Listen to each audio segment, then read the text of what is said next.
So systemic exertion intolerance disease is not a bad name, because what patients have with these conditions is an inability to exert themselves.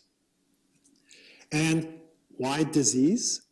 Well, there's some really good data to show that there's a problem with energy metabolism in patients with chronic fatigue syndrome, and we'll get to that.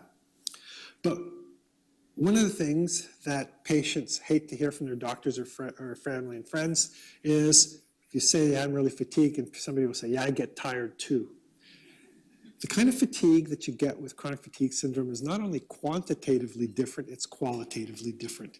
And people will tell you it's not the same as the kind of fatigue I used to have, that there's a heaviness, and they try and use words, but it's almost like if somebody tried to describe the taste of an orange. They wouldn't be able to get that message across unless you've actually tasted an orange. And it's the same thing for patients who are trying to tell you what their experience is like with these conditions. You might think you get it, but you really don't get it. It's impossible to get unless you've lived it. But the fatigue is unexplained. It doesn't improve with rest. And rather than get better with exercise or with exertion, actually makes you worse. And you would not believe the amount of time that I spend trying to explain this to even like rehab doctors that, that you can't push through this. So that family doctor that I told you about earlier, her neighbor is a cardiologist. And the cardiologist said, you just need to exercise. And he said, why don't you come to our Healthy Heart program and we'll let you use the facilities. And she was getting worse. And he just said, no, you just have to push harder. And the harder she pushed, the worse she got, to the point where she couldn't do it at all. And so what do physicians do when patients do that? Well, they say the patient's non-compliant, right? As opposed to saying, there's something wrong with my recommendation. So the Institute of Medicine focused on studies of oxygen use to decide that this should be a disease. So you'll see over here, this is not just a treadmill test like they do for heart. They're looking at oxygen consumption. You guys will remember this either from physiology or from going to the gym, that over here we have oxygen consumption, and over here we have how hard you work out. I work out a little bit, I use a little bit of oxygen. I work out harder, I use more oxygen. I work out harder, I use more oxygen. I work out harder, I use more oxygen. And then I can't use oxygen anymore. Anybody who's run for the bus really fast will know that there's a point where you start making lactate. And that's this point over here, when your body can't use oxygen well enough that you have to go into a different metabolism. That's the difference between aerobic with oxygen and anaerobic without oxygen. So I'm going to take you through this because it's pretty complicated, but the person who decided to do this was pretty clever. So what we're looking at is a control group. And so these are patients who don't have chronic fatigue syndrome, but they're couch potatoes. And so they didn't want to compare chronic fatigue syndrome with regular adults who are high energy. And so here's the chronic fatigue group.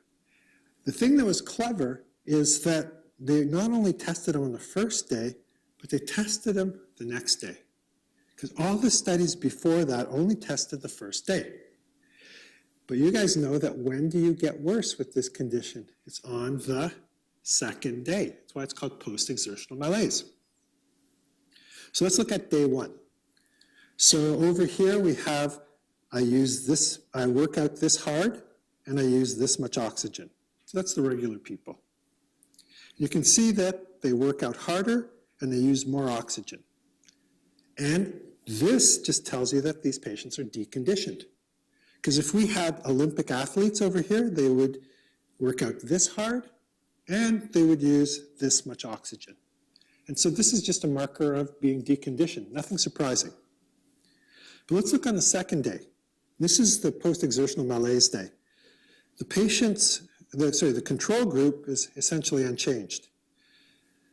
Patients with chronic fatigue syndrome have lost their ability to use oxygen by about 50%.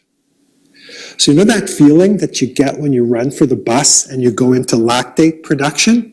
Imagine that that's what happens when you brush your teeth and wash your hair the same day.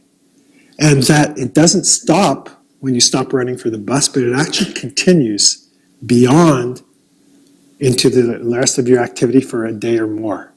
Because that's what's happening, is patients with these conditions, rather than going into anaerobic metabolism at a heart rate of, let's say, 150, they're going into it at a heart rate of 80 or 90. So the bottom line is that chronic fatigue syndrome, it's mitochondria, not hypochondria. So for those of you who might not remember your high school science, all of your cells in your body have mitochondria. And mitochondria are the energy factories of your cells. And so what they do is they take sugar or other metabolites, they burn it with oxygen, they produce energy, and they produce water and carbon dioxide. And what do we do with the carbon dioxide? We breathe it off, which is why when you're exercising, you breathe heavier, trying to